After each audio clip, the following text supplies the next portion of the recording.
રાજ્યપાલ આચાર્ય દેવવ્રતજી જ્યારે સૌરાષ્ટ્રની મુલાકાતે છે ત્યારે ખાસ કરીને એવા દ્રશ્યો જોવા મળ્યા હતા કે જ્યાં રાજ્યપાલ આચાર્ય દેવવ્રતજી છે એ બળદગાડું હકાવતા પણ જોવા મળ્યા હતા, ત્યારબાદ એ શેરડી કાપતા પણ જોવા મળ્યા હતા. તે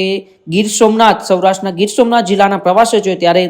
ઉમરેઠી ગામે રાજ્યપાલ આચાર્ય દેવવ્રતજીએ મુલાકાત કરી હતી અને ત્યારબાદ પ્રાકૃતિક કૃષિ કરતા ખેડૂત મહેશભાઈ નાઘેરાના મોડલ ફાર્મે રાજ્યપાલ પહોંચ્યા હતા. રાજ્યપાલે બળદગાડું પણ ચલાવ્યું, સાથે સાથે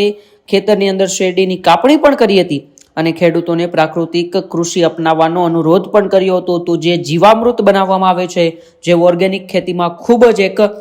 કહેવાય કે વરદાન રૂપ છે, એ જીવામૃતનો ઉપયોગ અને ફાયદાઓ અંગે પણ ખેડૂતોને આચાર્ય દેવવ્રતજીએ માહિતી આપી હતી. આમ તો રાજ્યમાં જ્યારથી તેઓ રાજ્યપાલ તરીકે આવ્યા છે ત્યારથી રાજ્યમાં પ્રાકૃતિક ખેતીનો વ્યાપ વધારવા હંમેશા તેઓ પ્રયાસ કરી રહ્યા છે. ગામડાઓમાં જઈને, અનેક તાલુકાઓમાં જઈને રાજ્યપાલ આચાર્ય દેવવ્રતજી સેમિનાર પણ કરે છે, એ કાર્યક્રમો પણ કરે છે, જેનાથી એ રાજ્યના ખેડૂતો છે ક્યાંક ને ક્યાંક પ્રાકૃતિક ખેતી તરફ વળે,